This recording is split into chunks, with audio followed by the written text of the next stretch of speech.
wanted to check in with someone who knows firsthand the sometimes tricky politics of hurricane response. We're joined now by ABC News contributor and former New Jersey Governor Christie, who's on the road tonight, calling in to us. Governor Christie, thanks so much for giving us the time. You famously welcomed former President Obama as he visited New Jersey in the wake of Superstorm Sandy just weeks before the 2012 election. As you've watched how President Biden and Florida Governor DeSantis have navigated the past week in their interactions, what stands out to you? Look, I think that both of them had fundamental decisions to make, which is, are you going to play politics or are you going to do your job? And I think as this continues down the road, that's a regular decision that each of them have to make.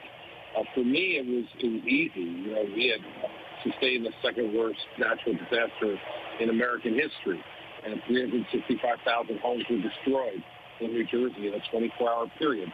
This is not something that you can do anything but do your job and not think about anything else, not consider anything else except the livelihood and the safety and the future of the people who elected you.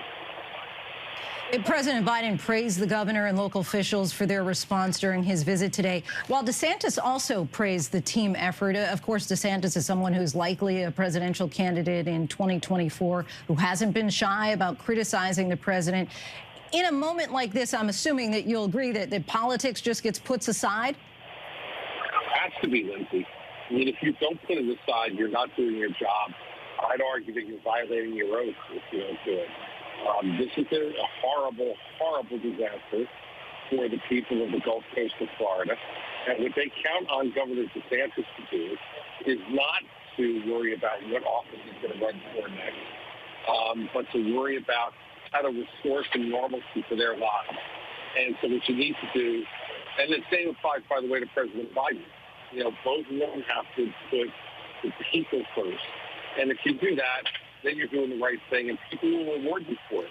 And if you don't do it, they'll punish you for it. Any political liability at all for either of them from the way you see it? You, of course, got real blowback after Sandy for welcoming President Obama ahead of that election, and a hug that people then described as a bromance. Yeah, well, look, we don't have to revisit 10-year-ago history except for this. You know, you can't worry about those kind of things. I wouldn't have done anything differently if I had to do it all over again. You know, the only way I think there's any long-term political risk is if you don't do your job. And that is something that people will punish you for, and rightfully so. And you talk about how this was a different time. I want to go back to 2013. As you likely remember, Ron DeSantis was a new member of Congress at that time, right after Superstorm Sandy. And one of his first votes was against a $9.7 million federal relief package for the Northeast, saying that it contained wasteful spending. And yet now he's openly pushing for federal help for his state. Do you think that there's a little hypocrisy there and that he might be able to face some criticism for that? Well, he's not the only one. I mean, there was a large part of the Colorado delegation who voted against that bill, and then had river flooding later that in 2013. You know, this is not an unusual thing. Unfortunately, there are sometimes when members of Congress feel like they get an opportunity to make a symbolic vote, and they don't care about what the downstream effect is.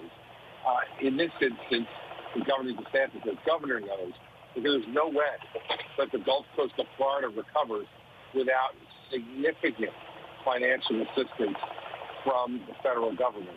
And so I'm sure his focus will be off of symbolic votes and on to votes that are going to help the people of Florida. Christie on the phone with us tonight. Thanks so much for coming on, Governor. Thank you, Linsey. Hi, everyone. George Stephanopoulos here. Thanks for checking out the ABC News YouTube channel. If you'd like to get more videos, show highlights, and watch live event coverage, click on the right over here to subscribe to our channel. And don't forget to download the ABC News app for breaking news alerts. Thanks for watching.